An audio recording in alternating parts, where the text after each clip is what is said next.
I'm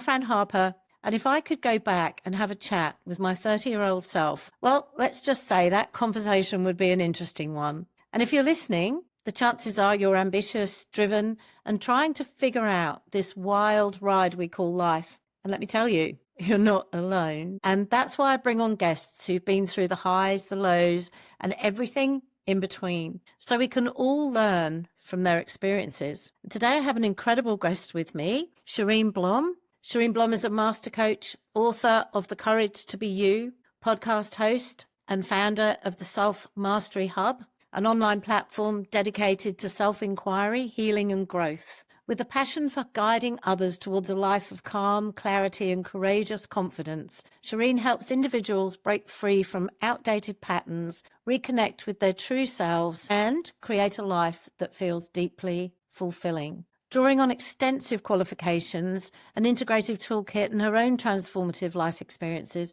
she empowers people to release self-doubt, overcome fear, and step into their authentic power. We're going to dive deep into the hard-earned lessons, the mistakes that turned into gold, and the wisdom they wish they had at 30. So grab your coffee, get comfortable, or wine, get comfortable, and let's get into it. All right, Cheryne, welcome to the show. Thank you for having me. Great to be here. So good to see you, and not unhappy to say this is actually our second podcast, but probably the first one that's going to be recorded. Yay! Nothing like a take two. Absolutely. So it's wonderful to have you here with us today. Welcome to the show. Now, let's start with this. I'm going to imagine we're jumping into a time machine right now and you're 30 years old again. Where are you? What are you doing? And what's going through your mind at that stage of life? 30 years old. Well, I was so excited to be on this podcast because 30 was a really profound decade for me. And I think many people would say that, which is why I love the concept that you're doing. Where I was at 30 was actually in a really bad place. In some ways, it was fantastic. I had my firstborn at that stage. I had a daughter who was 3 when I was 30. Oh, wow. But I was really in a dark place. I was in a depression. I was in a difficult relationship, and I found myself really stuck. Having Ashley, I felt like, oh, okay, I have a identity. Like, I'm Ashley's mom. That's who I am. But I realize now that my 30s was a real point of emotional breakdown. When I look back now, it was the most magical time of life. But at the time, it was a difficult time. Difficult period. So it would be fair to say then that you really didn't feel at 30 that you had life all figured out. No, I'd like to think I did. But I think it was such a crucial crossroads of my life, such a crucial decade, because it was almost like the decade of truth, or the decade of beckoning, or even what I like to call it is like the decade of awakening. Because I think I reached a stage after my second son was born where I literally had an emotional breakdown, and I kind of was praying for death or divorce at that stage because I couldn't see any way forward, and I felt stuck. And I realize now that I had become the person that life needed me to be. And I was being so untrue to myself without even knowing it. And I think the pressure of just not honoring myself eventually caught up with me. Do you think it's one of the things, though? I mean, when you were 30, you obviously had 3 children at that time, or 2? 2 children. I mean, that's a huge thing in itself, isn't it? When the children come along and it's suddenly not about you anymore. It's not about us anymore. It's about everything that they need. And I hear you when you say about identity, because it's very easy to step into as a woman, as a giver. It's one of those things that's very easy to lose your own identity. Would you agree with that? 100%. And I think that there were so many things in my teenage years and in my 20s that had led me to that point of lost identity. But that lost self was exactly who I was. And having the identity of being a mother, well, that wasn't my true identity. I was still kind of figuring all that out. Mm.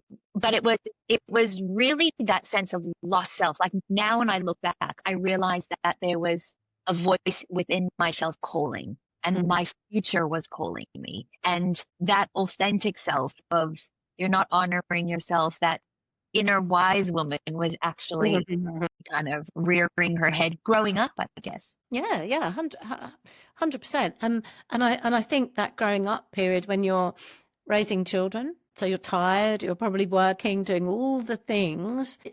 It's a very difficult time to actually think about self, or to Yeah. even be aware that you may have lost a part of yourself because you're so engrossed in everything that's going on. Two little ones under the age of 3. That's hard work, isn't it? Absolutely. And I think the fees is such a pivotal time of life because we're building our careers, we're becoming parents. Some people are becoming parents. Luckily, people wait a little bit now.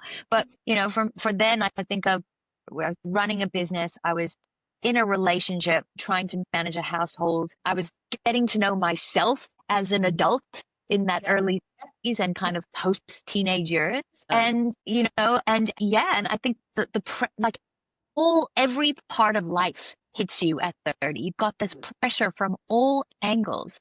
And so it is going to be a make or break decade in a sense, and a make or break time. Yeah. So, yeah.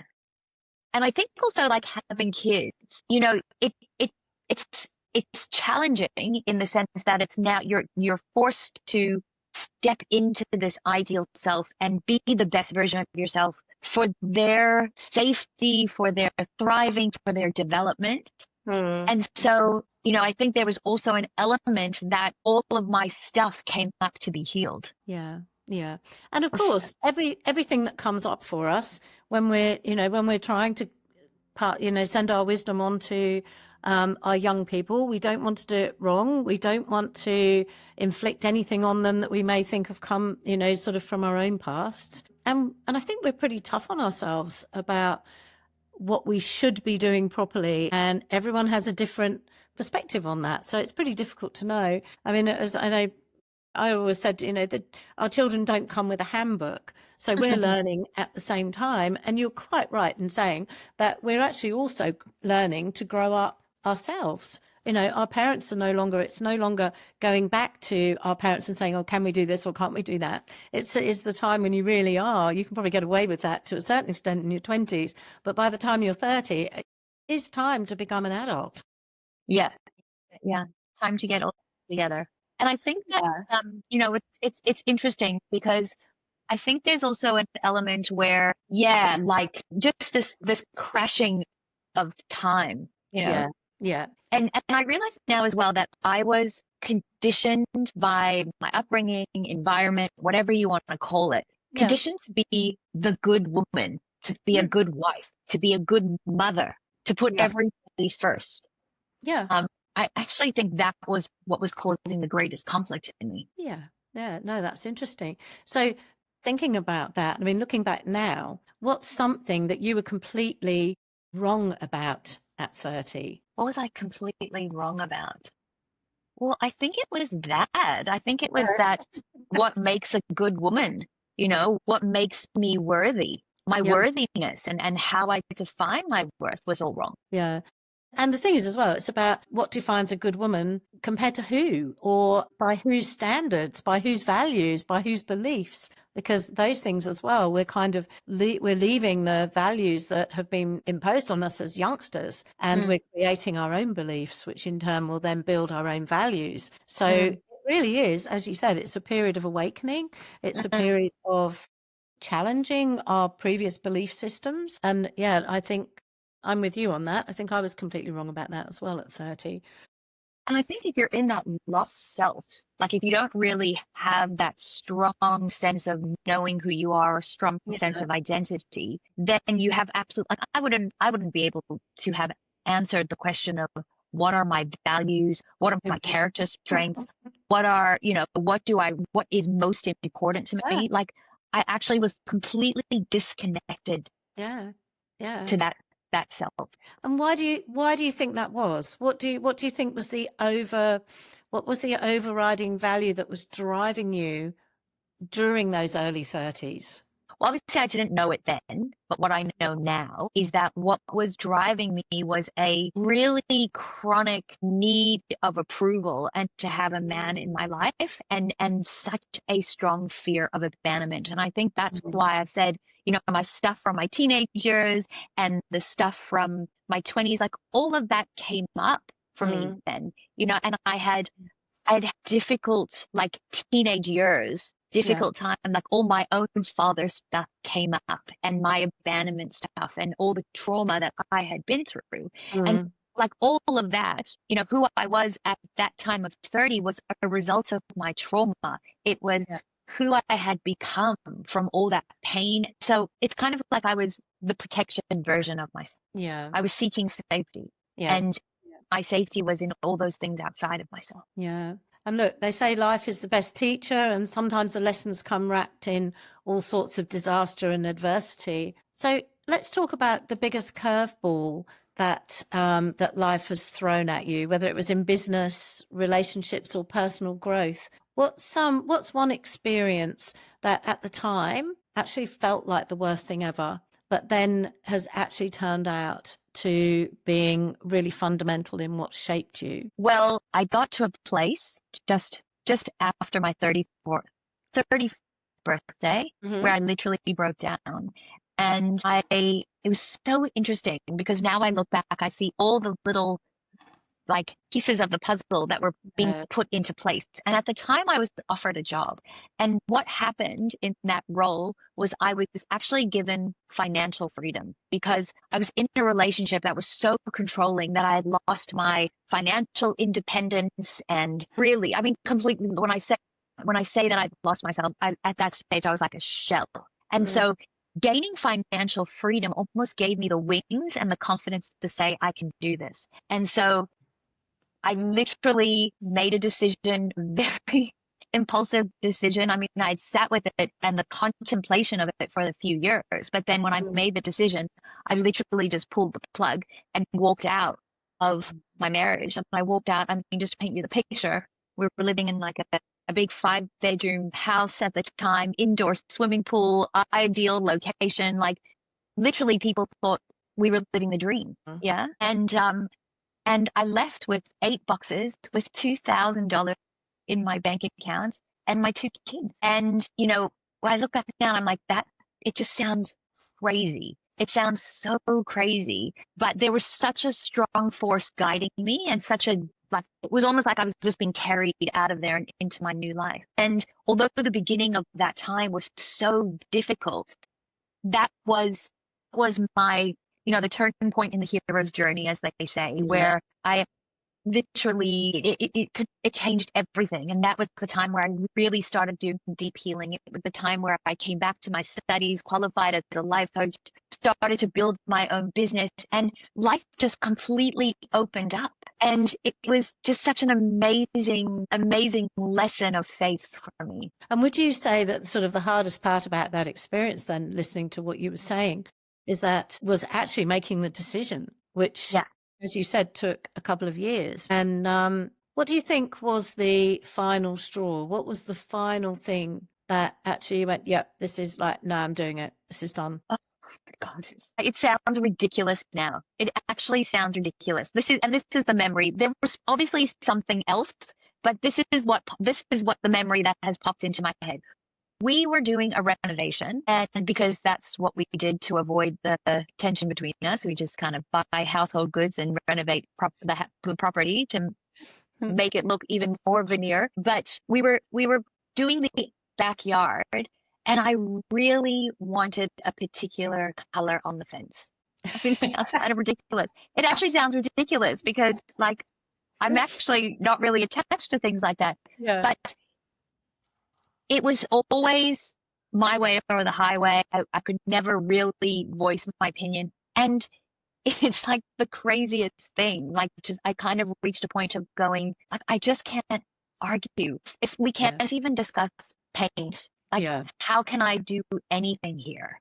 Mm. And I mean, it sounds kind of ridiculous, but yeah, that's the memory that's come up of going. I think the lesson from that, and we're talking on this podcast about life experiences, about sharing those life experiences with younger people who are stuck in similar situations. If you could go back and whisper advice to your younger self in that moment or over those 2 years, what would you say? Well, I would say, honey, just back yourself. Like, be true to yourself, because when you choose you, the universe will be there. The universe will show up, and when you jump, you will see that you have wings to fly. Yeah, And that's what I wish I knew. Like, and that was the biggest learning, because now when I find myself stuck in a crossroad, I'm like, just remember, when you jump, you've got wings. I love that. One of my best friends is former BBC host, and he's now in Dubai. And his tagline, Dave Crane, is actually jump and grow wings on the way down. And I love that. I just love it. It's so true. Yeah, it really is. So true. So how do you think that challenge changed the way you approach everything today? So it's certainly success in your life. I think it really it forced me into some really deep healing and thinking into my business. And there's nothing that teaches you the most about yourself than stepping into your own business. And then working, like, now it's been 15 years since or more, almost 20 years that I've been into my coaching business. And the lessons I've learned the way. And I think just understanding who I am authentically and honoring the essence of who I am. And that's not, I think we're always going to battle. Sometimes these patterns are so deeply ingrained, but the tool that I have now is that I can recognize the pattern, and I can see myself when I'm defaulting, or I can see myself when I'm triggered and when the wound is activated. I can work myself through it. It's not to say that challenges is not going to show up, because life is constant, isn't it? I think that's the key that I've learned, is that it doesn't matter what you go through. It's how you go through it, and what you say, and how you spread your wings, and how resilient you are through the way. Like, that's actually what builds your resilience through adversity. Yeah, definitely. Because I've gone through a lot worse since then with other issues in my life. That was just my reference point to come back to. It is just move through this moment by moment, eyes wide open, heart wide open, spine strong, legs on the ground, feet firmly planted, feel the strength in your gut, and move forward. Yeah. Because absolutely, when you have that gut feeling that everything's right, nothing's going to stop you from there. That's, that is definitely the thing that drives, isn't it? And I mean, how many young people now in your coaching would you say come to you with, with this story, with a story that, they're phenomenally focused on what they don't want, on what they don't like in their lives, on all the things that are out of control. Would you say that's kind of a standard challenge with young people now in the coaching work? Absolutely. Absolutely. And, when we're originally, like, especially when we're transitioning from kind of teenagers into adulthood, is, we're so used to relying on everybody else to take care of us. And so becoming independent and backing yourself is really challenging. And I think the key piece is around the confidence. It's like, confidence actually is a muscle that builds. When people say to me, "Oh, I really, really need to have more confidence," I say, no, confidence will come. What you need is courage. Yes. Yeah, So just absolutely. grab courage. The more you're courageous and brave, and the more you lean into your fear and you lean into that uncertainty, the more confident you will become. And so I think that sometimes, especially with the young women that I work with, they almost need permission and that validation and that focus back to themselves. And I feel so honored every time I get to work with a young woman. I feel like I get to tell you what I wish I knew then, that I can just help you fast track many years of pain. Exactly. And I think one of the words, courage, is 100%. That's my my favorite word. I have it tattooed on my tummy. Over, I love that. I had a lot of issues with cancer. I have a stoma, and over the top of my stoma, I had courage tattooed. That's a whole other story, but I'll Yeah, explain yeah, that yeah, one day. yeah. Versus podcast one day. Yeah, absolutely. Part 2 or part 3. So no, absolutely. I mean, so courage, I think one of the words that often comes up for me is awareness, because so many people just before we move and transition into something new, they have to be aware of the patterns and, you know, what they're currently doing. And we've all, I know that we have all been very, very much in that space where there are patterns that continue and continue and continue. And until you have that complete alignment, it's so difficult to step into and get out of that cycle. Yeah. Awareness is the key. And I think that's the key thing people come to coaching for is the awareness, because without awareness, you're running on autopilot and you're letting conditioned patterns rule your choices rather than mindful, conscious choices.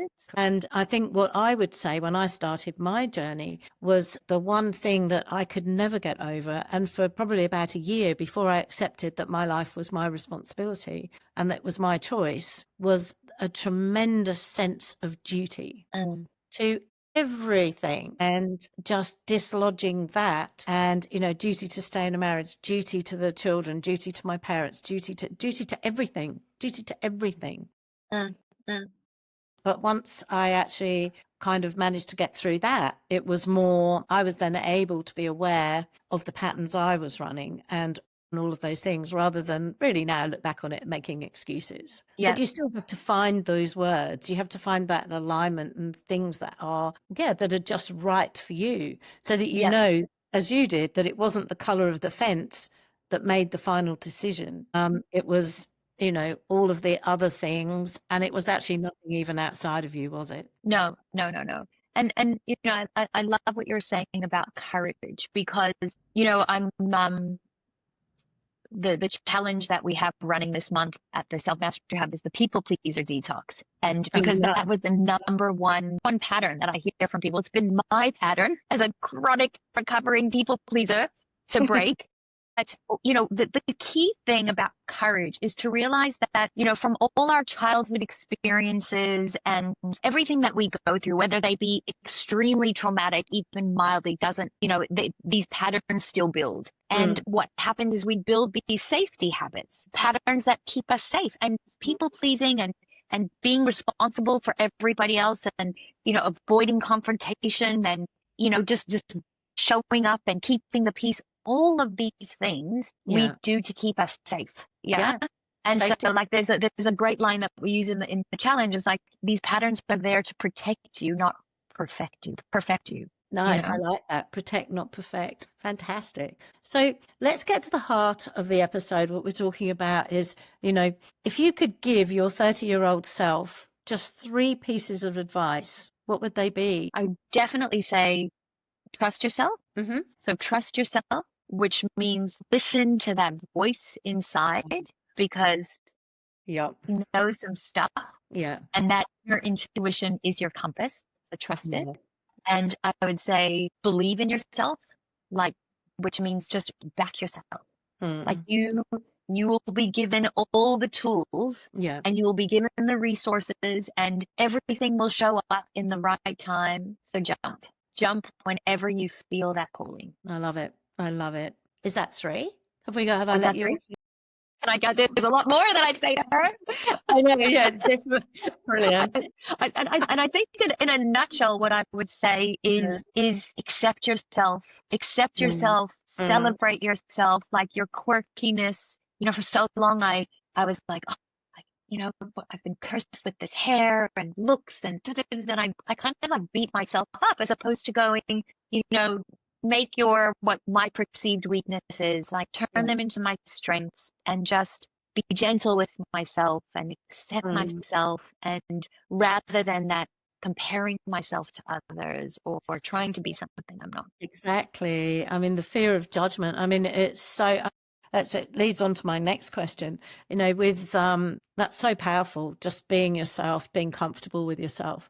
And, do you think now younger professionals and entrepreneurs, today really struggle with the same things that we did, or are they facing a completely different world? Well, it's interesting because I think there's the human stuff that will always be there. So the self-worth stuff, believing in yourself. But I think they have it a little bit harder because of social media, because of there's a much stronger, I feel, what my perception is, there's a much stronger pull towards what you look like, and you have to, you got to have the eyebrows, the eyelashes, the hair, the lips, the body, and like I said, I gave it up. But I think there's a lot of pressure there and a lot more competition or perceived competition because of all this information being at you. I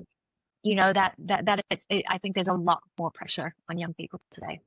100%. No, I think you're absolutely right. And I think also, sort of actually disconnecting, and actually getting kids, young people to really put that, and it's back down to awareness, isn't it? And courage, having the courage to put your phone down, and, the fear of missing out on things if you're not there 24/7. But yeah, it does worry me, the actual, what that's doing to mental health.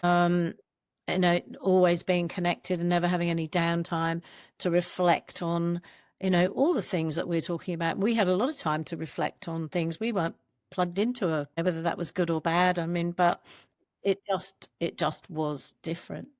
Yeah. And it's interesting because the work that I do in my role at Stride, which is another hat that I wear, but we school programs, and one of the things that we talk about with the students is around critical thinking and digital literacy, and to actually be smarter than the algorithm. And I think really, really important is that we're so, I mean, I catch myself in it as well, right? We all get drawn into it. Do. Yeah, we all get drawn into it. But there's times where, like you said, with the awareness that you can actually go, hold on, I'm being pulled into here. I'm it's so deeply conditioning us and bring us in. And so you have to have a lot of awareness.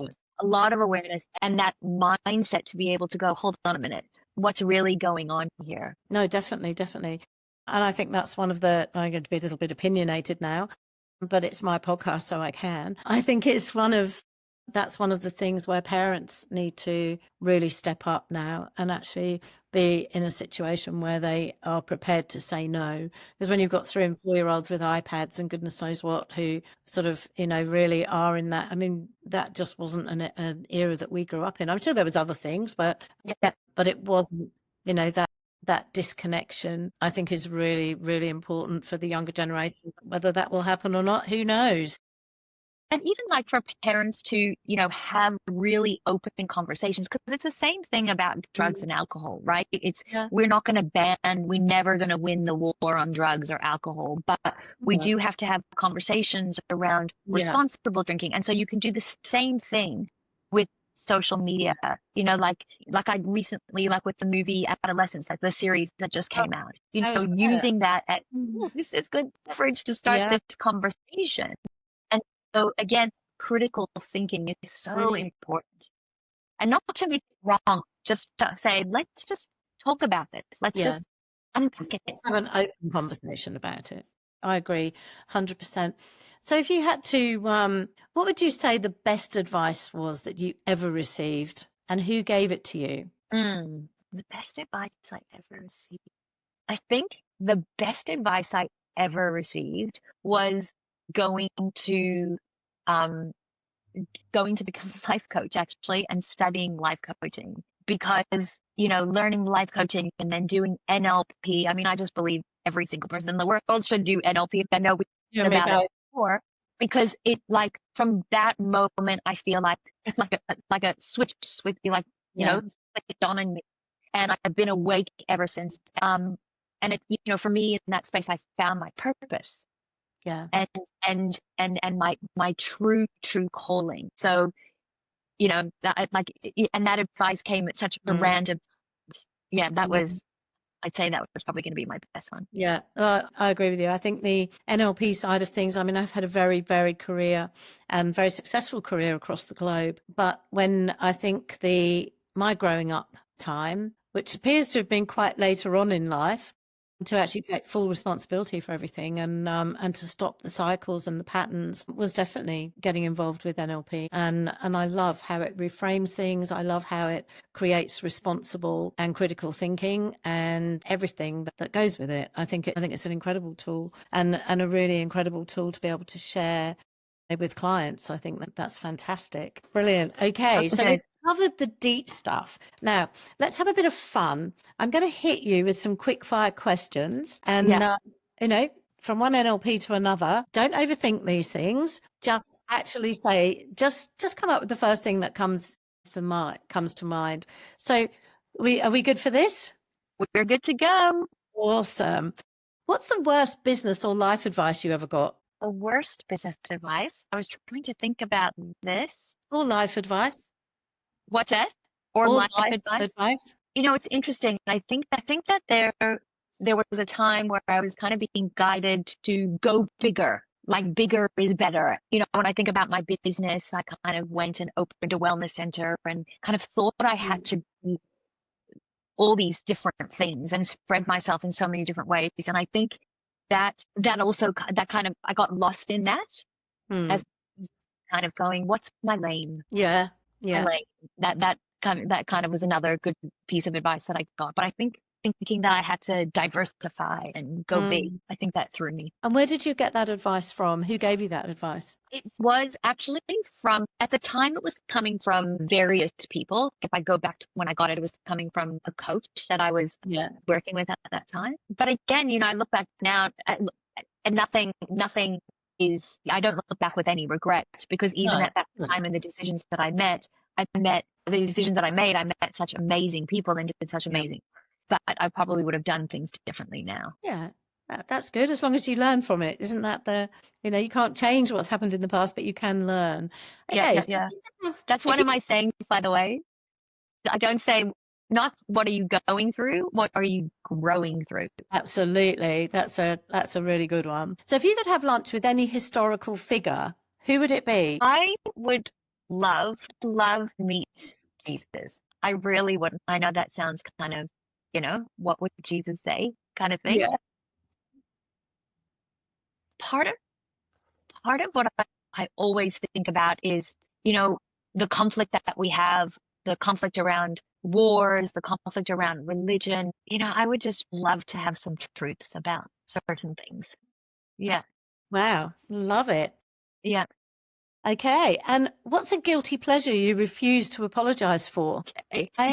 Okay, this is actually kind of embarrassing, but my favorite self-care thing is make myself a yummy bath, like with bubbles and candles and turn off the lights and all that kind of thing. And I watch those really cheesy Netflix love stories, but like the cheesy ones, like, my farming Christmas kind of things. And like I kind of, no one will watch with me, but I just lie in the bath and I watch these really cheesy, yummy, just feel. I love it. And it's always got a. Yeah. Sometimes you'll find me a little bit dozing off in the bath, which I guess is a bit dangerous. Which is what happens at these days when I sit down for 15 minutes or more. Brilliant. So if your 30-year-old self had a theme song, what would it be? I would have to say Gypsy, Fleetwood Mac, or Stevie Nicks, because I think that's what I want her to remember, is like, just be the gypsy, be the wild woman, have curiosity, venture in life, live outside the box, let your hair down, be frizzy. I love it. And what's one thing you absolutely sucked at in your 30s, but you've mastered now? Well, I think very similar to what you were saying, I kind of wasn't great on taking all the responsibility of the everyday life stuff, because I'd given away my power so much, which I now know is an excuse of not taking the responsibility. So things like taxes and finances and all the stuff that I thought was boring and that I didn't want to do and just not taking full responsibility for. Yeah. I can't say I've mastered it, but I am mastering it. But you're I'm aware of it. better at taking it a lot more seriously. Absolutely. That's Yeah, brilliant. that's So, something key. wow, that was incredible, Cheryne. That's, I know so many listeners are going to resonate with your story and, you know, with the conversations that we've had. But before we wrap up, let's do a quick recap.